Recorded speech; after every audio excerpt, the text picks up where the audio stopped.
আলাইকুম ভিউয়ার, চলে এসেছি বাগানে। আজকে মটরশুঁটিগুলিকে অবশ্যই হারভেস্ট করে ফেলবো, কারণ করে করা হচ্ছে না এবং এগুলো দেখাই যাচ্ছে যে একটু হলদেটে হয়ে যাচ্ছে।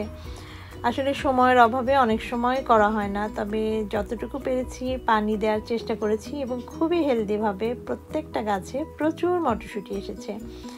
এগুলোকে আমি অফ ক্যামেরায় মোটামুটি হারভেস্ট করে ফেলবো। আর এখন যেহেতু ওয়েদারটা অন্যান্য গাছের জন্য তেমন উপযোগী না, এই ধরনের গাছগুলো যেগুলো এই ঠান্ডার দেশেও ভালো হয়, তার মধ্যে কিন্তু মটরশুঁটিটা অন্যতম। খুবই টেস্টি এবং খুবই পছন্দের একটা সবজি। এখানে মাশাআল্লাহ অনেকগুলো হারভেস্ট করেছি এবং এগুলোকে সিদ্ধ করে এবং তরকারির সাথে খেতে যে কি মজা, একেবারে ফ্রেশ যেহেতু। আর সেই সাথে আজকে আপনাদের সাথে শেয়ার করব, বাগানে এসেছি। যখনই বাগানে আসি কোনো না কোনো কাজ চোখে পড়ে, আর তখন মনে হয় যে আমি যেহেতু করছি আপনাদের সাথেও শেয়ার করি। যারা নতুন গার্ডেনার আছেন বা বিগিনার আছেন তাদের কাছে কিছুটা হলেও উপকারে আসবে। আজকে আমি আমার বেগুন গাছগুলোর কিছুটা যত্ন করব এবং আপনাদের সাথে শেয়ার করব। আসলে গাছগুলো লাগানোর পরে মনে হয় যে গাছগুলো তো বাড়ছেই, কিন্তু আসলে তা না। বেগুন গাছের জন্য কিন্তু এক্সট্রা যত্নের প্রয়োজন। শুধু বেগুন গাছ না, যে কোনো গাছের জন্যই এক্সট্রা যত্নের প্রয়োজন। দেখা যায় যে অনেক গাছগুলো যখন লাগাই, অনেক সংখ্যায় যখন গাছ লাগাই, তখন সেগুলোকে প্রপারভাবে টেক কেয়ার করা যায় না। তাই এখানে যে কাজটি করছি আমি, সেটা হচ্ছে এই সময়টাতে যেন বেগুন গাছগুলোতে ছোট ছোট বেগুনের ফুল আসা শুরু হয়, সে কারণেই যে কাজটি করতে হবে সেটা হচ্ছে নিচে থেকে পাতা মোটামুটি কেটে দিচ্ছি। এখান থেকে আমি দেখে দেখে অনেকগুলো পাতা কেটে ফেলেছি এবং তারপর আবার বেরোচ্ছে এটা এখানে, এবং এভাবে কেটে দিচ্ছি যেন একটু নিচে দিকে আলো আসতে পারে। বেগুন গাছের যখন আমরা চারাগুলো লাগাবো, তখন কিছু যত্ন করলে এবং সেই যত্নগুলো করার ফলে কিন্তু বেগুন গাছগুলোতে প্রচুর ফুল এবং ফুল থেকে ফলে পরিণত হয়। এখানে প্রথমে যে কাজটি আমি করছি, মাটিটাকে একটু ঝুরঝুরে করে দিচ্ছি। এখানে দেখা যায় যে আমরা পানি তো দিচ্ছি, কিন্তু প্রথমে পানি দিতে দিতে এখানে মাটিটা কিন্তু একটু শক্ত বা এঁটেলে হয়ে যায়। এই ধরনের মাটি থাকলে কিন্তু বেগুন গাছটি ঠিক তেমনভাবে ফলন আসবে না। মাটিটাকে ঝুরঝুরে করে দিতে হবে এবং ড্রেনেজ সিস্টেমটা ভালো থাকতে হবে, যেন যে পানিটা আমরা দিচ্ছি সেটা যেন পুরোপুরি সেই ড্রেনেজ সিস্টেম দিয়ে বেরিয়ে যায়, পানিটা যেন জমে না থাকে, তবেই কিন্তু গাছের শিকড়টা পচে যাবে। এবং দ্বিতীয় যে কাজটি করছি সেটা হচ্ছে এখানে পাতাগুলোকে কেটে দিয়েছি, আলো বাতাস যেন আসতে পারে এবং সূর্যের আলোটা যদি এই জায়গাটাতে লাগে, তখন দেখা যাবে সেখানে পোকার আক্রমণটা কম হবে এবং গাছটা দ্রুত উপরের দিকে বেড়ে উঠবে। এবং এখানে কয়েকটা গাছে আমার বেগুনের ফুল আসা শুরু করেছে। আরেকটা কাজ যেটা করতে হবে সেটা হচ্ছে একটু মাথার কাছে পিঞ্চ করে দিলে এখান থেকে নতুন নতুন শাখা প্রশাখা আসতে শুরু করবে, আর সেই শাখা প্রশাখাগুলোর মধ্যেই কিন্তু বেগুনও আসা শুরু হবে। এই পিঞ্চ করে দেয়া আমরা অনেক গাছেরই কিন্তু পিঞ্চ করে দিই, যেমন মরিচ গাছে, তারপরে লাউ গাছে যেমন 1G কাটিং করি। বেগুন গাছের মাথার একটু অংশ ভেঙে দিলে সেখান থেকে আশেপাশে থেকে কিন্তু অনেক শাখা প্রশাখা বেরিয়ে আসে। আর সবচেয়ে গুরুত্বপূর্ণ যেটা কাজ, বেগুন গাছে কিন্তু খুব সহজেই পোকার আক্রমণ হয়। এই পোকার হাত থেকে রক্ষা করার জন্য সব সময় চোখ রাখতে হয় এবং পাতাগুলোকে উল্টে পাল্টে দেখতে হয়।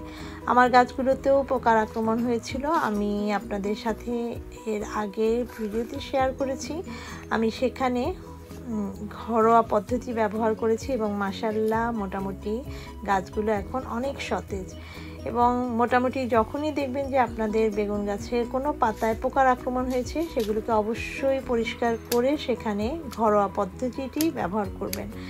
আমি নিম অয়েল ব্যবহার করেছিলাম এবং আরেকটা হোম রেমেডি যেটা আমার চ্যানেলে রয়েছে, সেটাও আপনারা একটু দেখে আসতে পারেন। আর এইখানেও রয়েছে ছোট ছোট বেগুনের চারা, এগুলো পরবর্তীতে লাগানো। এই সময়টাতে দেখা যায় যে ঠান্ডার কারণে আমাদের বেগুনের গাছের পাতাগুলো হলদে হয়ে যায়, সে কারণে এই হলদে ভাবটা দূর করে গাছগুলোকে বাঁচিয়ে রাখার চেষ্টা করার জন্য আমি যেহেতু মাটিটাকে প্রস্তুত করে দিয়েছিলাম, তাই এই সময় আমি আর কোনো এক্সট্রা খাবার দিচ্ছি না। এই গাছগুলোতে পানির পাশাপাশি যে কাজটি করতে হবে সেটা হচ্ছে আমি এপসাম সল্ট মেশানো পানিটা দেওয়ার চেষ্টা করব। এতে আমার এই যে হলদে হয়ে যাওয়া পাতাগুলো কিছুটা সতেজতা ফিরে পাবে। এখানে প্রত্যেকটা আমার যেহেতু দুটা গ্রিন হাউসে দু ধরনের বেগুনের গাছগুলো রেখেছি, এখানকারগুলো একটু মোটামুটি বড়, আর অন্য যেটা রয়েছে সেখানে আমি ছোট ছোট চারাগুলো রেখেছি। মাটিতে লাগিয়েছিলাম, কিন্তু দেখলাম যে মাটিতে লাগানোর পরে গাছের শিকড়গুলো একেবারে হলুদ হয়ে গেছে, মানে একেবারে পচে যাওয়া শেষ অবস্থায় ছিল। তাই সেগুলোকে তুলে আমি আবার কন্টেনারে দিয়েছি। এখানে আমি একটু ড্রাই অবস্থায় যেন এই এপসাম সল্ট মেশানোটা পানিটা দিচ্ছি। এখানে আমি পানি দেওয়ার আগে, এখানে কিন্তু আমি এখন পানি দেইনি, এই এপসাম সল্ট মেশানো পানিটাই দিচ্ছি যেন এটাই গাছটা খেয়ে নিতে পারে। আর পাতার উপরে দিলেও কোনো সমস্যা নেই, পাতাগুলো যখন এই সল্ট সংযুক্ত পানিটা পায় গাছগুলো কিন্তু আরও সতেজ হচ্ছে। অনেক সময় আমরা স্প্রেও করতে পারি। আর কোনোভাবেই যেন পোকার আক্রমণ না হয় সেটা একটু খেয়াল রাখবেন। তবে দেখা যাবে এই ছোট ছোট যত্নগুলো করলে ছোট ছোট চারাগুলোতে, তবে কিন্তু গাছগুলোতে ফুল আসা শুরু করবে। এবং এরপরেই কিন্তু আমরা, যেহেতু 15 দিনের বা 2 সপ্তাহের উপরে খাবার দেয়া রয়েছে, সেজন্য এই সময় তেমন আমি খাবার দিচ্ছি না।